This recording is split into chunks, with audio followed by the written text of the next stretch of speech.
Cette fois-ci, on va s'intéresser à la dynamique, à la cinématique des rotations. Maintenant, pour le problème numéro 5, il s'agit d'étudier un mouvement de rotation uniforme et aussi un mouvement de rotation uniformément accéléré. Donc ici, on nous demande, nous avons un disque qui tourne avec une fréquence de 15 tours par minute. Donc il s'agit ici des mouvements circulaires uniformes. On nous demande de calculer la vitesse angulaire. Donc par définition, oméga est égal à combien? C'est égal à, pour la vitesse, oméga est égal à 2πn. N étant la vitesse de rotation, la fréquence de rotation. Maintenant, quel angle aurait-il tourné dans l'intervalle de 2 secondes? Dans ce cas, on va juste appliquer la formule puisque nous avons un mouvement de rotation uniforme. Oméga est égal à combien? C'est égal à l'angle θ est égal à oméga fois t, sachant qu'on connaît la vitesse angulaire, donc on peut directement déduire l'angle donc balayé par le disque. Maintenant, on a encore ce disque s'arrête de tourner selon un mouvement uniformément freiné en 30 secondes. Donc il s'agit des mouvements circulaires uniformément décélérés. On nous demande de déterminer la décélération angulaire. Dans ce cas, on va appliquer la relation indépendante du temps reliant oméga final moins oméga initial est égal à 2 fois l'accélération de 2 points fois la variation de l'abscisse angulaire. D'accord? Alors, ainsi de suite. Maintenant, pour le problème numéro 6, il s'agit ici donc d'étudier, faire l'étude des changements de phase dans la rotation. On a vu dans le tuto, donc la partie 2 du travail dirigé, que on a vu les changements de phase, mais dans les mouvements de translation. Maintenant, on va voir encore comment étudier donc les changements de phase d'un point matériel dans des mouvements circulaires uniformément accélérés ou décélérés ou retardés. On est d'accord? Maintenant, passons à la résolution du problème numéro 5. Donc, nous avons ici, question demandée, on nous demande de déterminer la vitesse angulaire du disque. On connaît que la fréquence est égale à combien? À 15 tours par minute. Donc, appliquons la formule. Donc, oméga est égal à 2π fois n, n étant la fréquence de rotation. Donc, on remplace tout simplement. Donc, la fréquence doit toujours être en tours par seconde, on l'a en tours par minute, donc on convertit. C'est donc, après le calcul, on trouve égal à 1,57 radians par seconde. C'est l'unité internationale. Question numéro 2. De quel angle aurait-il tourné dans l'intervalle t est égal à 2 secondes? Alors, dans ce cas, puisque à l'instant t est égal à 2 secondes, le disque tourne à un mouvement de rotation uniforme, alors l'angle θ doit être calculé à travers la relation suivante. Donc, θ est égal à oméga fois t, dans un mouvement circulaire uniforme. D'accord? Donc, on remplace, on connaît le temps, c'est 2 secondes, oméga est égal à 1,57, alors on trouve un angle de 3,14 radians. D'accord? Question 3. Calculer sa décélération angulaire. Maintenant, pour ce faire, puisque le disque va s'arrêter, donc c'est un mouvement, mouvement qui est uniformément décéléré. Donc, voilà, on applique la relation indépendante du temps, parce qu'on connaît déjà le temps de freinage, on le connaît, c'est 30 secondes. Donc on applique delta oméga est égal à θ2 point fois delta t. Alors, on a θ2 point est égal à delta oméga sur delta t. Donc, sachant que oméga final est nul, ce sera un oméga final, mon oméga initial. Donc, ici, ce qu'on a ici, c'est l'oméga initial qui est égal à 1,57. Oméga final est nul puisque le disque va freiner. À l'instant final, l'instant t égal à tf, le disque s'arrête. À l'instant t est égal à 30 secondes, le disque s'arrête. À ce moment-là, la vitesse de rotation à cet instant est nulle. Donc, raison pour laquelle j'écris moins oméga sur dt. Donc, après le calcul, on trouve donc une décélération angulaire de 0,052 radians par seconde. On est d'accord? Question suivante. Maintenant, on suppose maintenant que le disque tourne à 6 tours par minute. Donc, on veut donc le faire tourner à 20 tours par minute. Donc, vous voyez bien que la vitesse angulaire croît. Donc, il y a donc augmentation de la vitesse, c'est-à-dire que le disque a un mouvement circulaire uniformément accéléré. D'accord? Question demandée, c'est de calculer le temps mis pour atteindre cette vitesse, c'est-à-dire la vitesse de 20 tours par minute, si on suppose que l'accélération angulaire du disque est de 7 radians par seconde. Alors, par seconde supposant moins 2. Dans ce cas, on cherche le temps. Donc, on va appliquer la variation de la vitesse angulaire. Donc, c'est-à-dire oméga final moins oméga initial est égal à combien? À θ 2 points fois delta t. Et maintenant, on tire le temps. Allons-y. Ce que je viens de dire. Et maintenant, on tire t, puisque n, c'est la vitesse finale qui est de 20 tours par minute. N0, c'est la vitesse initiale qui est de 6 tours par minute. Et maintenant, on calcule, on termine le temps qui est là. Donc, delta t est égal à 2 pi fois sur θ 2 points. θ 2 points égale à 7 radians par seconde exposant moins 2. Et maintenant, les calculs, ça nous donne. Alors, pourquoi sur 60? C'est parce que n et n0 donc, s'exprime en tours par minute. Donc, il faut le convertir en tours par seconde. Donc, le temps est de la durée. Donc, pour atteindre la vitesse de 20 tours par minute, 20 tours par minute est de 0,21 secondes. Maintenant, question suivante. On nous demande cette fois-ci de combien de tours va-t-il réaliser pendant ce temps, c'est-à-dire à l'instant de 0,21 secondes. Hein. Maintenant, on va appliquer la relation indépendante du temps. On est d'accord? Allons-y. Donc, oméga final moins oméga initial est égal à 4 pi fois au carré, c'est-à-dire que oméga c'est égal à 2 pi n. 2 pi n, donc élevé au carré, ça va nous donner 4 pi n au carré. On est d'accord? 4 pi n au carré. On aura ici 4 pi n0 au carré. Donc, quand on factorise par 4 pi carré, on aura 4 pi carré facteur de n au carré moins n0 au carré. Donc, on nous donne la réponse finale, donc qui est égale à 2 fois θ 2 points fois la variation de l'angle θ. Alors, on sait que delta θ est égal à 2 pi n. On a vu ça dans le cours. Hein. Donc, on voit que la réponse, c'est-à-dire la variation de la vitesse angulaire au carré égale à 2 fois θ 2 points fois 2 pi n. Alors, tirons n. n sera égal à 4 pi. Alors, maintenant, on peut simplifier 4 pi et puis 4 pi. Ça va nous rester ici pi. Ouais, d'accord. Et puis, on a cette expression. Et maintenant, on fait l'application numérique. On trouve donc n est égal à 4,53 fois 10 pesant moins 2 tours. Donc, passons cette fois-ci au problème numéro 6. Alors ici, l'idée c'est quoi? Nous avons une étude des changements de phase.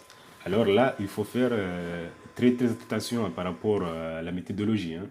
Donc on va essayer d'analyser ensemble. Nous avons une roue immobile au départ et accélérée de telle sorte que sa vitesse angulaire croît régulièrement jusqu'à 120 tours par minute en une minute. Alors, dans ce cas, ici, on a un mouvement qui est circulaire uniformément accéléré. On est d'accord? À l'instant initial, la vitesse angulaire est nulle. À l'instant final, la vitesse de rotation est de 120 tours par minute, jusqu'au temps t égal à 1 minute. Après avoir tourné un certain temps, à cette vitesse, la roue est freinée régulièrement. On est d'accord? Donc, on a une première phase qui est mouvement accéléré, on est d'accord, circulaire accéléré. Et puis, deuxième phase, nous avons un mouvement qui est circulaire uniforme. Et maintenant, la roue est freinée régulièrement pendant 5 minutes. Donc, c'est la durée de freinage. Donc, nous avons ici un mouvement qui est circulaire, uniformément décéléré. La durée le temps de freinage est de 5 minutes. On est d'accord? Donc, on a ici, on peut dire qu'on a trois phases. Première phase, mouvement qui est uniforme accéléré. Deuxième phase, nous avons ici mouvement qui est circulaire uniforme. Maintenant, la troisième, nous avons un mouvement qui est circulaire uniformément décéléré. Alors, la question demandée nous donne le nombre de tours total effectués par la roue. Et maintenant, nous demande de calculer la durée totale de rotation. Alors, pour ce faire, on va d'abord analyser pour la première partie. La première phase, nous avons un mouvement qui est circulaire uniformément accéléré. Donc, on va d'abord calculer l'accélération angulaire correspondant à cette phase. Ensuite, déterminer l'angle balayé par la roue à l'instant t est égal à 1 minute. D'accord? Et maintenant, déterminer la vitesse angulaire correspondant à l'instant t égal à 1 minute. Puisque c'est à ce moment-là que la roue va tourner à la vitesse constante de la roue donc à l'instant t égale à 1 minute. On est d'accord? Maintenant, pour la deuxième phase, on ne connaît rien pour la deuxième phase. On connaît juste la vitesse angulaire de la deuxième phase. Puisque la vitesse angulaire à l'instant t est égale à 1 minute, correspond à la vitesse angulaire de la roue pendant la deuxième phase. On est d'accord? Maintenant, pour ce qui est de la troisième phase, nous avons une phase qui est circulaire, uniformément décélérée. Alors, dans ce cas, on connaît le temps, on connaît la vitesse angulaire initiale, parce que la vitesse angulaire initiale va correspondre à la vitesse angulaire pendant la phase uniforme. On est d'accord? Maintenant, on peut déterminer la décélération angulaire, puisqu'on connaît le temps. Alors, à partir de là, on peut déterminer le nombre de tours effectués par la roue dans cette phase, la phase de freinage. Et maintenant, à partir de là, on peut déduire le nombre de tours effectués par la roue dans la phase uniforme. Et à ce moment, on peut, dès qu'on a donc le nombre de tours effectués dans la phase uniforme, on peut appliquer la relation suivante, que delta θ est égal à 2πn. Delta oméga est égal à 2pi fois 2πn fois t, n'est-ce pas? Et à partir de là, on peut tirer la durée delta t, correspondant à la phase du mouvement uniforme. Et maintenant, une fois trouvé la durée de la phase uniforme, maintenant la durée totale va être égale à combien? À la durée de la phase de mouvement uniforme accéléré, plus la durée de la phase uniforme, plus la durée de la phase de freinage. On est d'accord? Puisqu'on connaît la durée de la phase de freinage, on connaît la durée de la phase d'accélération, et puis maintenant, ce qui nous manque, c'est la durée de la phase uniforme. On est d'accord? Allons-y pour la résolution. Maintenant, on a dit que la première des choses, c'est d'abord étudier la première phase. Donc, pour la première phase, nous avons une phase qui est mouvement qui est circulaire uniformément accéléré. Donc, calculons d'abord la valeur de l'accélération angulaire. Donc, nous avons delta oméga, la variation de la vitesse angulaire, égale à θ 2.1 fois delta t. Delta t égale à combien? Égale à 1 minute. On est d'accord? Allons-y. Donc, θ 2.1 est égal à 2πn sur t. N étant la vitesse angulaire. La vitesse de rotation qui est là. Donc, on convertit, donc, puisque la n s'exprime ici en tours par minute, donc il faut diviser par 60 pour simplifier. Une minute aussi correspond à 60 minutes. Donc, on a une accélération angulaire de 0,1 radian par seconde exposant moins 2. À partir de là, nous cherchons la loi horaire donc, correspondant à la phase à la première phase. Nous avons un mouvement qui est circulaire uniformément accéléré. Donc, appliquons la relation. Donc, θ est égal à n demi de θ 2 points fois t au carré, puisque θ 0 égale à 0 et θ point 0 égale à 0. D'accord? Maintenant, remplaçons θ 2 points. Maintenant, on a cette relation. Maintenant, à partir de là, on peut déterminer l'expression, la loi horaire donc correspondant donc, voilà, à la vitesse angulaire. Donc, oméga est égal à θ 2 points fois t, qui nous donne ici 0,21 t.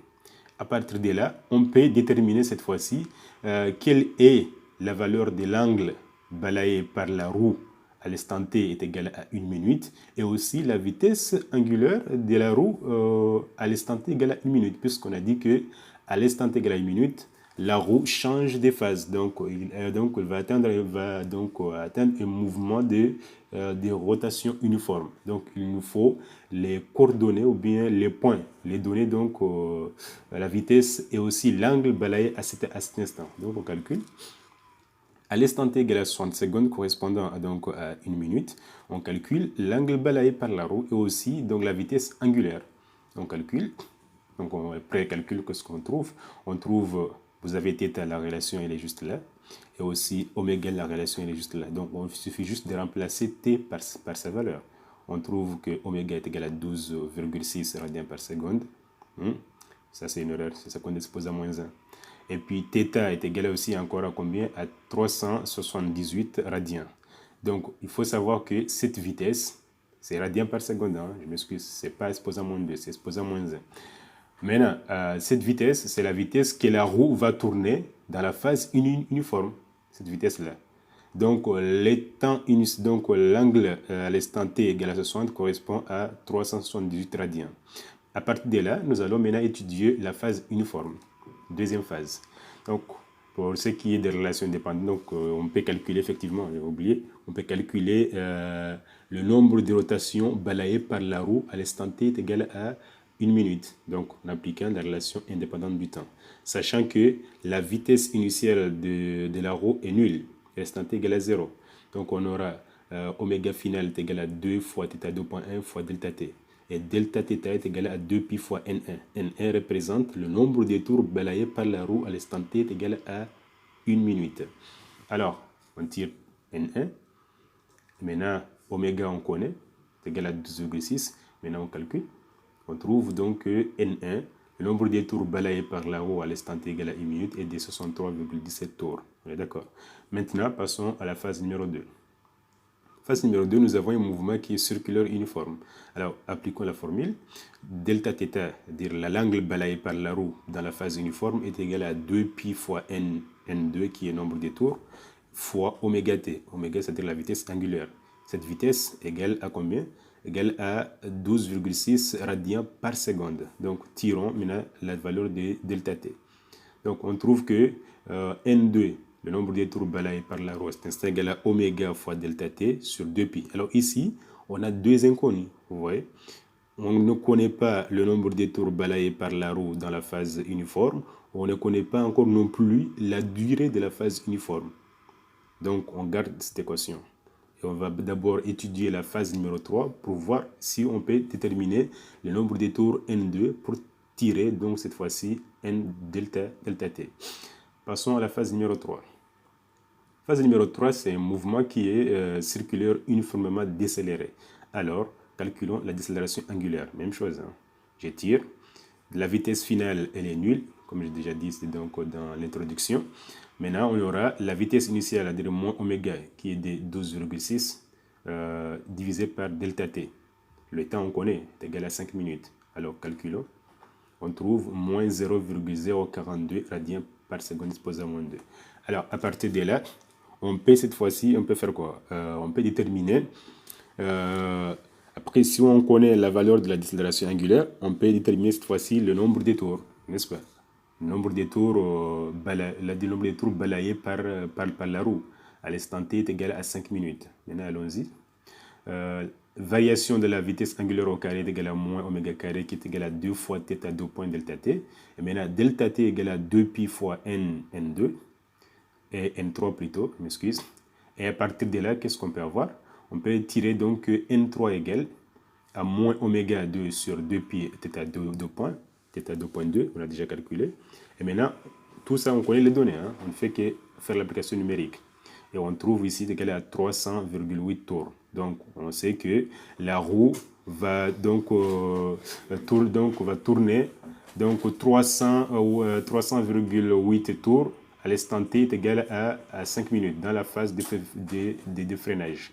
Maintenant, connaissant le nombre de tours balayés par la roue donc, dans la phase de freinage et aussi dans la phase d'accélération ici, on peut déterminer le nombre de tours balayés par la roue dans la phase uniforme, connaissant le nombre de tours total. Appliquons la relation. N total est égal à N1 dans la phase d'accélération, plus N2 dans la phase uniforme, plus N3 dans la phase de freinage. Donc on tire N2. N2 égale à N, nombre de rotations, nombre de tours total, moins N1 plus N3. Maintenant, calculons. On trouve ici 1196,3 tours. Et à partir de là, on peut appliquer la relation qu'on a vue précédemment. C'est-à-dire, N2 est égal à oméga fois delta t sur 2pi. Vous vous rappelez, non? Maintenant, je calcule, je peux tirer cette fois-ci delta t, la durée de la phase uniforme. Et maintenant, delta est égal à 2pi N2 sur oméga. Alors, à partir de là, je calcule cette fois-ci la durée de la phase uniforme. Et maintenant, le calcul, ça me donne 626,24 secondes, correspond à 10 minutes 56,24 secondes. Donc, à partir de là, je connais la durée de la phase d'accélération qui est de 1 minute, la durée de la phase uniforme correspondant à 10 minutes 56,4 secondes et la durée de la phase de freinage qui est de 5 minutes. Et donc, je peux maintenant donc déterminer la durée totale de la phase de rotation de la roue. En appliquant la formule, T est égal à 1 minute, c'est-à-dire c'est égal à la durée de la phase d'accélération, plus la durée de la phase de mouvement, de la phase uniforme, plus la durée de la phase de freinage. Et maintenant, en tout, on trouve 16 minutes 56,24 secondes. Alors, vous avez vu que ce n'était pas aussi difficile, mais il faut parfois faire une analyse, faire une étude cinématique. Du point, il faut faire l'étude globale pour chaque phase. C'est la raison pour laquelle il faut maîtriser les caractéristiques des mouvements qui est accéléré, mouvement qui est uniformément décéléré, et mouvement qui est uniforme. Et une fois maîtrisé ces paramètres, alors la résolution donc ne va pas du tout poser un grand problème. Maintenant pour ça, donc c'est là où c'est là que ça termine en fait notre TD concernant la cinématique. Alors nous espérons, Inch'Allah, donc si Dieu nous laisse en vie, que dans les prochains jours, on va aborder la dynamique. Nous aborderons la relation fondamentale de la dynamique les jours à venir. Donc il faut essayer tout simplement s'il y a des questions par rapport à ce que nous avons donc pu exposer là-dessus, vous pouvez nous laisser donc vos questions en commentaire et on fera donc le mieux de vous répondre si c'est nécessaire. Et sur ça, je vous remercie et à la prochaine.